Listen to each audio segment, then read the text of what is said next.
자존감이 높다, 낮다 라고 표현을 하지만 사실 자존감을 가장 선명하게 설명하는 형용사는 단단하다, 무르다 입니다. 그렇다면 무엇이 우리 마음을 단단하게 만들까요? 우리 아이, 마음 단단한 아이, 자존감 높은 아이로 키우는 방법 궁금하시다면 이 영상을 꼭 보셔야 합니다. 먼저 자존감이 무엇이냐, 마음을 단단하게 만드는 요소가 무엇이냐, 이거에 대한 얘기를 먼저 해보겠습니다. 자존감은요, 두 가지예요. 자신감 그리고 자기 가치감. 자신감은 한마디로 나는 할 수 있어, 능력에 대한 믿음이고요. 자기 가치감은 한마디로 나는 소중해, 존재에 대한 믿음이에요. 이 두 개가 달라요.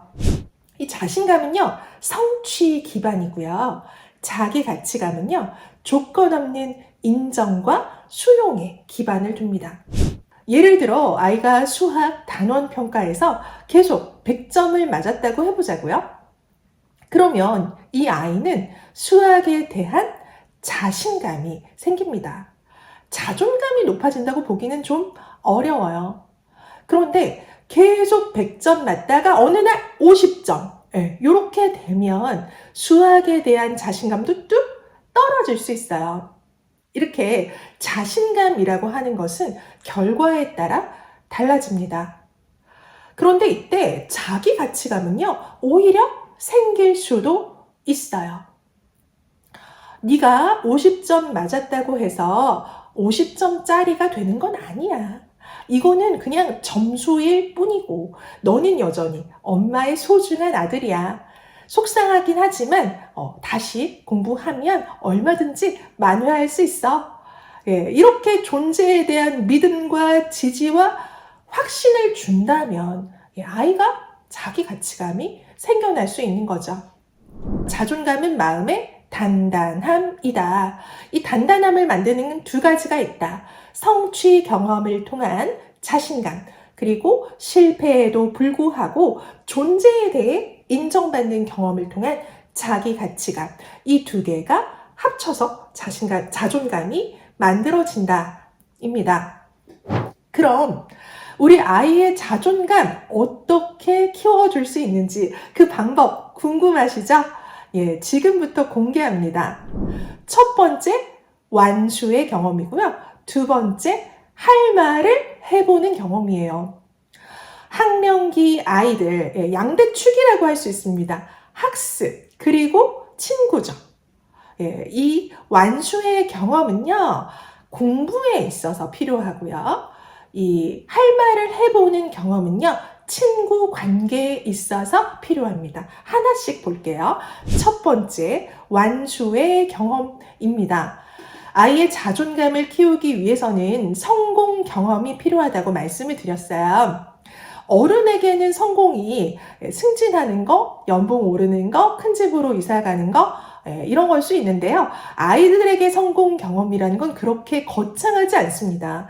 특히나 유아기부터 초등 시기까지는 더욱 그렇습니다. 이 시기 아이들에게요, 성취 경험은 꼭 1등이다, 올백 맞았다, 이런 것만이 아니라 그냥 다 해내는 것, 완수의 경험이면 다 성취감을 줘요. 내가 해야 하는 분량을 다 푸는 거, 내가 한 권의 책을 처음부터 끝까지 다 읽어낸 경험, 이런 완수의 경험이 성취감과 자존감을 심어줍니다. 제 아들 얘기를 잠깐 드리면요, 지금 초등학교 3학년이거든요. 근데 진짜 공부하기 싫어했어요. 놀고만 싶어 하는 게 아이들이지만 저희 아들은 유독 이런 공부 저항이 심했습니다. 책상에 앉기도 전에 한숨 10번. 그리고 공부 시작하려고 하면은 자기는 공부 때문에 놀지도 못한대요. 하루에 한 장만 하면 계속 노는데 하기 싫으니까 그렇게 말하는 거죠. 이때 야, 엄마 위에 공부해? 싫으면 하지 마. 다 때려쳐. 이렇게 하면 어떨까요? 얘는 계속 공부 안 해요.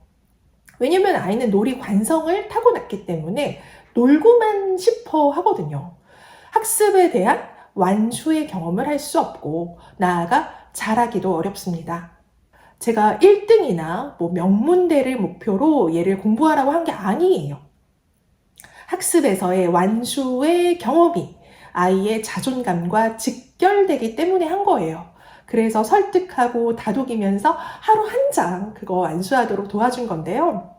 아이들은요, 공부가 싫어도 그 다 해냈다는 뿌듯함과 숙제를 끝내놓고 놀 때 더 즐겁다라는 그런 만족감을 경험해 봐야 스스로에 대한 긍정적인 감각이 생깁니다. 정규 교육과정에 얘가 뒤처지지는 않게 해야 하고요. 또 아예 못하거나 또 해도 안 된다면은 부모가 나서서 어느 정도는 도와줘야 합니다. 꼭 성적만을 위해서만이 아니라 아이의 자존감을 키워준다는 관점에서 매일 공부의 경험, 완수의 경험을 만들어줄 필요가 있습니다. 내 아이 자존감을 키우는 두 번째는요, 용기 내서 말을 해보는 경험입니다. 초등학교 1학년 아이들 사이의 친구 문제 예로 들어볼게요. 아이가 하교하고 엄마에게 이렇게 말합니다. 엄마, 중간 놀이 시간에 내가 보드게임 같이 하자고 했어. 그랬더니 친구가 넌 저리 가. 넌 빠져. 이래. 그리고 계속 나를 째려봐. 이러면 엄마 당황하죠. 아니, 왜? 왜 너만 빠지라는 거야? 왜 너한테 눈을 흘겨? 그 친구 부모님이랑 친분이 있다면 직접 전화하기도 하죠. 그 친구 엄마랑 통화했어. 주말에 키즈 카페 같이 가기로 했어. 같이 놀다 보면 친해질 거야.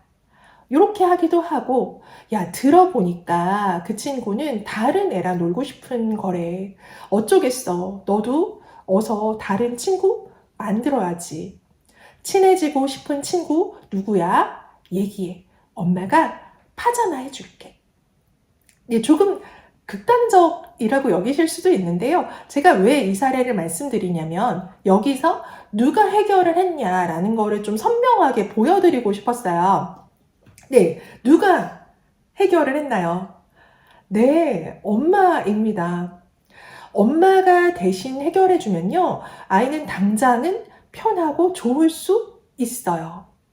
그런데 엄마가 해결사가 되면 아이가 해결할 기회가 없어져요. 계속 개입하면 아이는 의존합니다. 엄마, 이번에도 해결해 주세요. 엄마가 그 친구 엄마한테 전화해 주세요. 해결이 나쁘다는 얘기가 아니에요. 이렇게 해결을 해주는 게 아이의 자존감의 측면에서 손해일 수 있다는 얘기를 드리는 겁니다. 아이가 스스로 용기 내서 할 말을 해보면서 자존감을 키울 기회를 빼앗는 게 될 수 있거든요. 그럼 어떻게 해야 할까요? 우선 공감이 필요합니다. 야, 넌 빠지라고 그렇게 쏘아붙였다니 정말 속상했겠다. 네 마음이 상한 게 당연해. 아이 마음을 헤아려 주고요. 적절하게 가르쳐주고 분별해주는 것도 필요합니다. 너에게 눈을 흘긴 게 맞을 수도 있는데 아닐 수도 있어.